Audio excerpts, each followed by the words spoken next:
All right, good to go. All right, so with that, prior to starting, I'd like to acknowledge the Whadjuk people of the Noongar Nation as traditional custodians of this country from which we're broadcasting. We pay our respects to Noongar elders, past, present, and emerging. Welcome to the Using the Nimbus Research Cloud, Part 2. We have a hands-on, interesting session for you today, which is going to be led by Lachlan Campbell, who is the majestic overlord person that you can see on the screen, and helping him and answering your questions in the chat is Mr. Anonymous, also known as Luke Edwards. So welcome, and over to you, Lachlan. Morning, everybody. Okay, we'll kick straight in and start getting some hands-on things. So I'll start sharing my screen.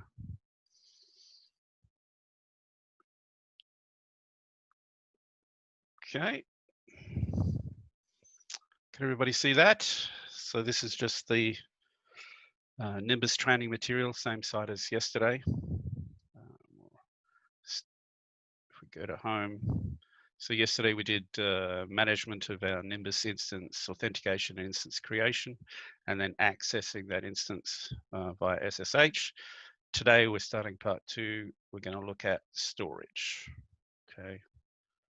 So at Anne's recommendation, I've done up just a bit of a visual. So we have essentially 2 types of storage on your Nimbus projects. They're called volume storage. You can consider them essentially just like hard drives. The root volume is the volume that's created when you create an instance, and that contains your home directory and all of the operating system files. Okay. That is normally a smaller volume. If you remember when we set up created our instance, it gave you the choice of setting the size of that volume, and normally it's a few gig, so it allows enough space for all the operating system software. So every time you create an instance, you create a root volume with that. You also have the option of creating a data volume, so a separate volume, which you can consider like an external hard drive. And normally you would make that much larger than a root volume. So you might make it 20, 30, 40 gig, or even larger if you needed to. What we want you to do as a best practice is to consider that external volume a data volume. We want you putting all of your raw data, your documentation, your results, anything of that nature on the data volume, okay? Because that data volume can be attached to and detached from an instance at any time, okay? So there's a little discussion question there as to why you think we would recommend that you only use the root volume strictly for your operating system, and that all of your data is kept on the data volume. Anybody wanted to hazard a guess as to why that might be? And I've written down one answer to that particular question in the materials. I know, Lachlan. You know. Yep. You sure? Well, I think I do. Because bad things happen to good people. That's why. That's very philosophical. So yes, if something does happen to your instance, because they're separate, you can just delete your instance and still have your data safe and sound. Yeah. And recreate one. I mean, there's a couple of things here. One is you should always have multiple backups of your important data. So not just keeping it on a separate data volume on your Nimbus project, but making sure that you're regularly copying that to somewhere else, whether it be your your local system, or even some other commercial cloud, or you know, cloud store at RNet, or your local institution. The other thing is it really lends itself to the flexible nature of cloud computing, in that it's really easy to delete an instance and then recreate it and get it started again. So my question was, if something does happen to your instance, say something stops working or it's not functioning properly, the cloud way is you simply get rid of it. Okay, so you can very easily detach your data volume, unmount it, and then delete the instance and then recreate it. We had a question, sorry, Lachlan. Yep. So is there a size limit for data and root volumes? So data volumes, I think you can fairly easily ask for kind of up to, actually, anywhere up to about 100 gig, I think. If you're getting over 100 gig, then you really need to specify why you need that. And you do this as part of your application. But then if you find that you need more data space for whatever reason, you can certainly apply to the Nimbus team to have your space increased. But you know, anything over 100 gig, maybe 200 gig, you need to speak to the Nimbus team guys about it. I don't think there's a theoretical limit, like in terms of the data volume. No, I mean, there's a fixed amount of actual total data available on any particular blade. So there is a hardware. I mean, you could take up an entire blade, but that you'd have to be give some pretty good reasons to do that. But our new Nimbus has upgraded the amount of total storage that we have. Yeah. But obviously, if you don't need it all, then you shouldn't. Yeah. But certainly you can discuss it. All right.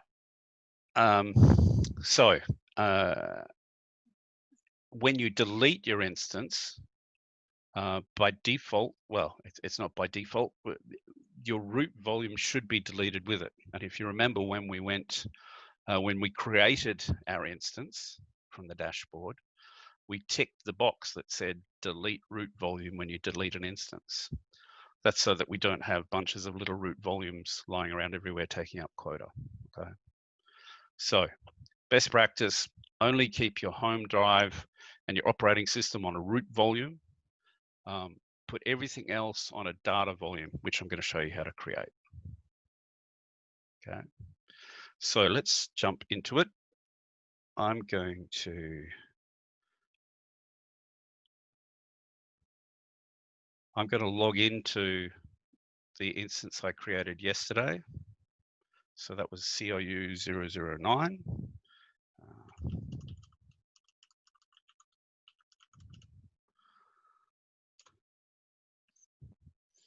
So go to nimbus.pawsey.org.au.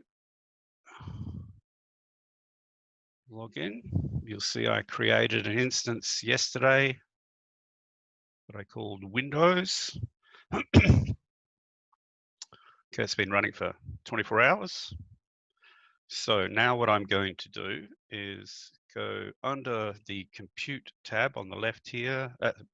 Sorry, below the Compute tab, there is a tab titled Volumes. I'm going to click on Volumes and then click on Volumes again. It will load that up. All right, we're going to create a volume. All right, we're going to give it a name. So we're going to call it data. Okay. Now, I should have said at the beginning, I'm going to run through this, okay, and then I'm going to give you an opportunity to do it yourself, okay? So if you'd like to follow along as I'm doing it, that's fine, but don't feel you need to. You can just sit back and watch, and then we'll give you an opportunity to do it. We then are going to change the size of our data volume to 2 gigabytes. Okay, and then we're going to create volume. Okay, you'll see on the left over here, It's interesting. Yep. So we've already used 40 gig. I must have created it with a 40 gig root, and we've got 100 gig in total. And we can have up to 7 volumes, and we've already used 1. So I'm going to create that volume. So the dashboard has essentially, OpenStack has now said to the system, okay, this user has requested that they have this much space in a data volume. Can you make that available for us? And it says yes, and it comes back. And so it has now made this data volume available. So that's the equivalent of plugging in a blank external hard drive to your system, a brand new external hard drive. Okay. So at the moment, this volume is not attached to an instance. So if I go over here, making sure that I'm on the right data volume, I called it data, that's 2 gig. I'm going to go onto my radio button here, and I'm going to say manage attachments. And I'm going to attach it to an instance. In other words, I'm going to tell the system this data volume should be attached to this instance. And I'm going to select my instance from yesterday, which is the Windows. You'll notice by default, the device name, in other words, the system name for it is /dev/vdc. You don't need to know that, but it will come up later. So we then click attach volume.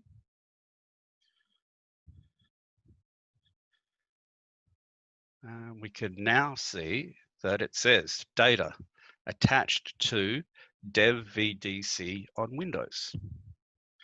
Underneath that, you see this other volume, which we happen to know as our root volume. It says attached to dev VDA. If you ever see a device, a volume attached on dev VDA, you know that is a root volume. Whereas if you attach it on dev VDC, it's a data volume. Okay. So that's all we need to do from the Nimbus dashboard side. Okay. So we have effectively created a blank external hard drive and attached it to our instance. So why don't you go ahead and I will shift back to the instructions. Why doesn't everybody have a go at doing that? Okay, and then we'll go on to the next bit, which is actually making that external disk usable by formatting it, adding a file system to it. All right, the next stage, we need to go to our terminal. So we'll kick straight into that.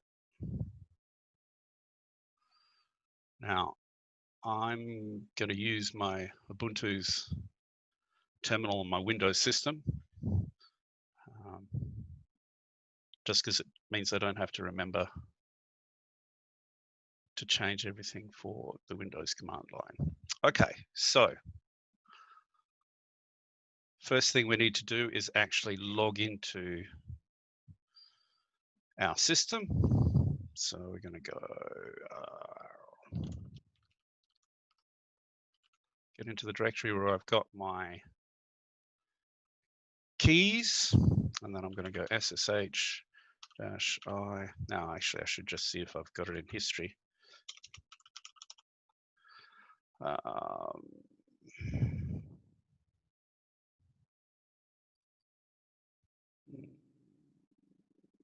Let's test. No, I don't. Okay. So SSH-I windows.pem Ubuntu and I will copy and paste the IP from my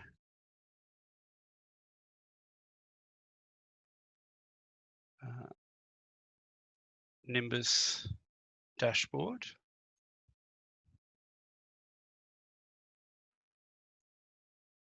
Okay.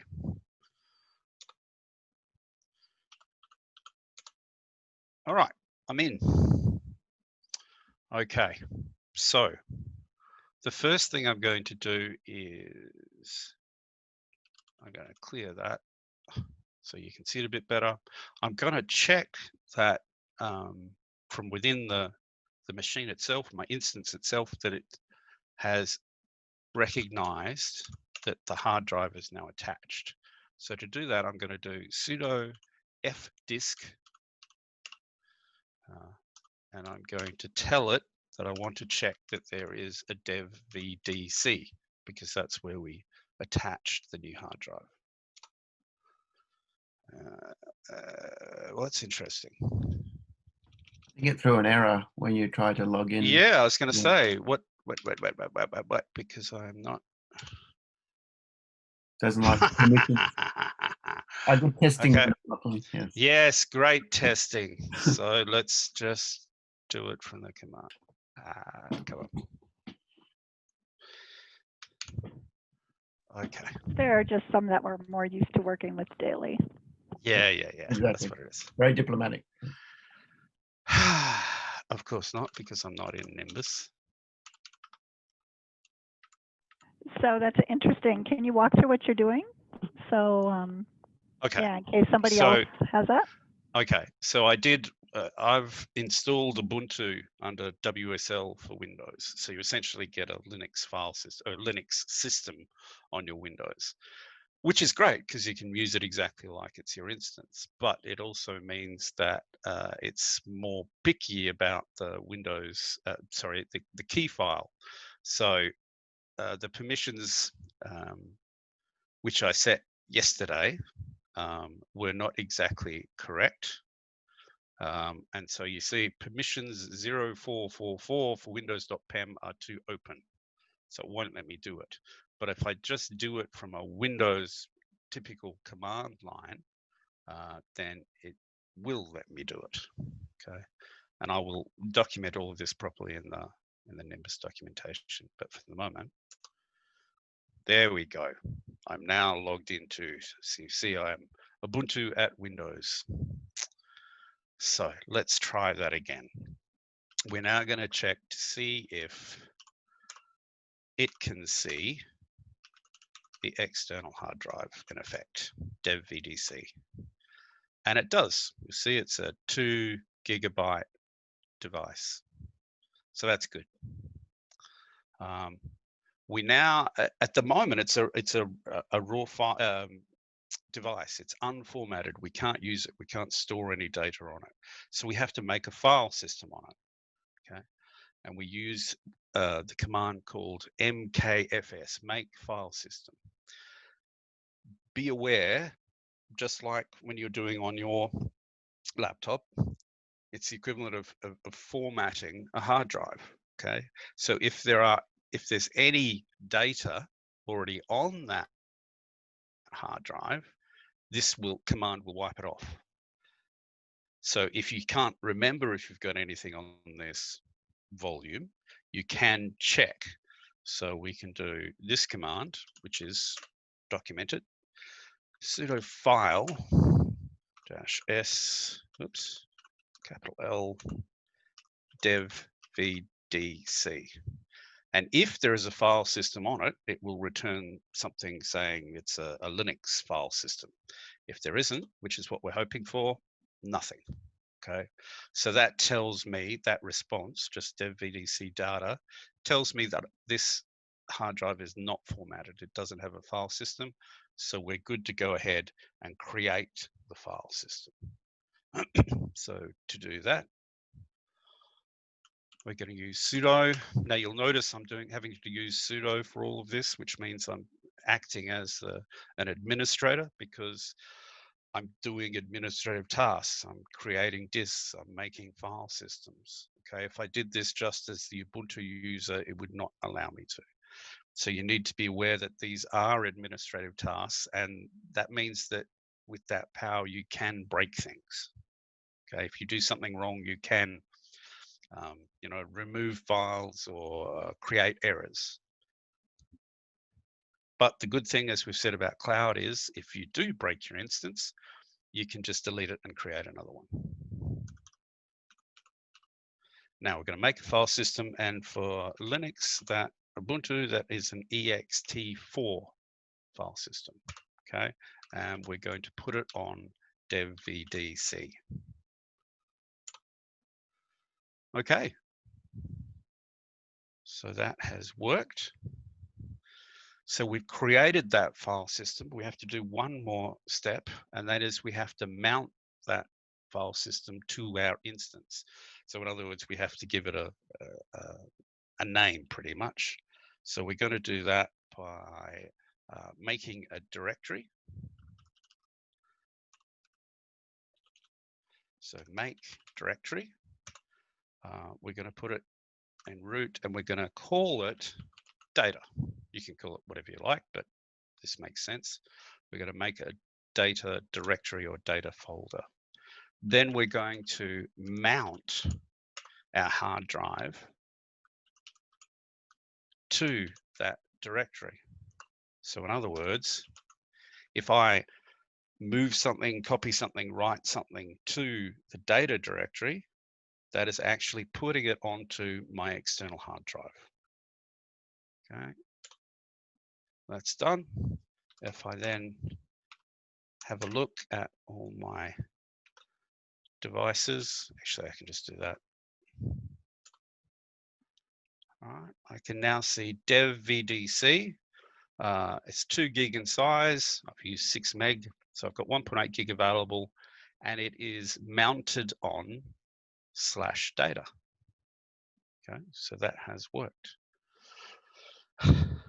Okay, now the only other thing that we have to do is we have to realize that all of the commands we used to create this directory, we did as the administrator. We used sudo. Okay, so if I do an ls-l of data, you see it's owned by root. Okay, which means I can't write to it as a normal Ubuntu person unless I'm doing sudo all the time, which is a pain. So we need to change the ownership of that directory. We do that with the change owner command, or chown. And we're going to change it to be us, which is Ubuntu at the moment. And we're going to say change data. Okay, so if I now do an ls-l /, we now see that data is owned by Ubuntu. Okay, so that means that I can create things within my data directory. So for example, we'll use Nano, which is just a simple text editor, to create my data file in the data directory. We'll put hello, this is my data file, and then Control O to save it and Control X to get out. Now if we do ls/data, we can see there's now a file there, my data file. There's also a lost and found, which is just a system file. So actually if we do ls-l of data, we can see that my data file is owned by me, Ubuntu. Okay. You'll notice lost and found is still owned by root. Anyone want to hazard a guess as to why that is still owned by root? Who's up on their shell commands and their command line?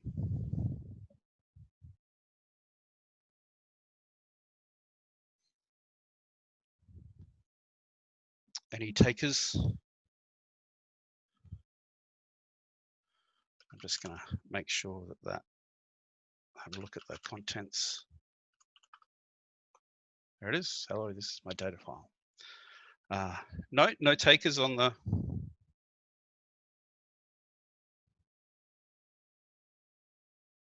What is lost and found? Yes, lost and found, as I said, it's just a system file that's created when we created that, when we mounted that device to it. So you don't need to worry about it. It's like in Mac systems, there's you have these hidden files. What does it do, files. Lachlan? What's its purpose? I don't know. I've never bothered about it, but I'm assuming it keeps track of some kind of system information. There you go. Dodgy was saying was created while data was formatted as a root user. Oh yes, sorry, that is, well, yes, but we changed the ownership. Remember, we changed data to be Ubuntu.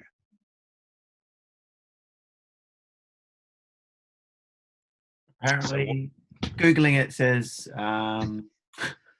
you'll find recovered bits of corrupted files here. Yeah. It's part of Linux, macOS, and Yeah. part of Unix operating.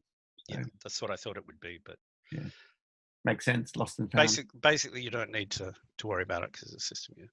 So, all right, nobody takers. All right, the reason the lost and found file is still root is because we didn't do a recursive chown. Okay, we just changed the ownership of the data directory, which meant we could write to it, but things already in it, like lost and found, the ownership wasn't changed. Okay, if I wanted to do that, I would have had to have used the recursive flag. Okay, -r, and then that would have changed the directory plus everything below it. Okay.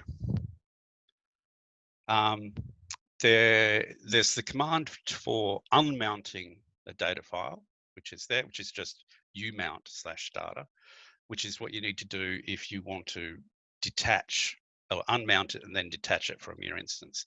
But I'm not going to run that because we want to keep the data file. So I will stop my share, and everybody should have a go at formatting their data volume. So we have another question from Dory. Can we mount the same volume to many instances? I don't think you can. It's only okay. So you certainly can't mount yeah. the root volume. In terms of the data volume, I'm not sure. I would think you'd only be one. Yeah, the problem would be if you had two instances writing to the same volume, you could overwrite things and all sorts of things would happen. So yes, technically you might be able to, but probably not. Yes, technically the mount, but you would not want to, because this isn't like a parallel file system where you can have storage that's aware of different users trying to write at the same time. So we'll say no. That's the easiest answer.